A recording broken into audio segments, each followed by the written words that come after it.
ও আল্লাহ, জীবনে অনেক নামাজ ছেড়ে দিয়েছি, মা বাবারে কষ্ট দিয়েছি রে আল্লাহ। ও আল্লাহ, তোমার রসুলের সুন্নতের মালা গলায় লাগাইতে পারলাম না রে আল্লাহ।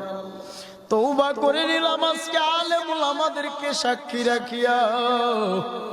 তওবা করলাম আল্লাহর কোনদিন নামাজ ছাড়বো না, রোজা ছাড়বো না, মানুষকে কষ্ট দিব না, সুদের খাতায় নাম লাগাবো না, কোনদিন খারাপ কাজে লিপ্ত হব না।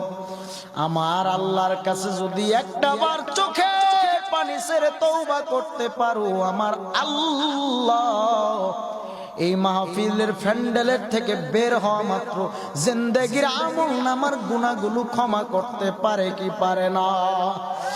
বলেন রহমান তিনি কে, রহিম তিনি কে, রাজ্জাক তিনি কে, জব্বারু তিনি কে? আমার আল্লাহ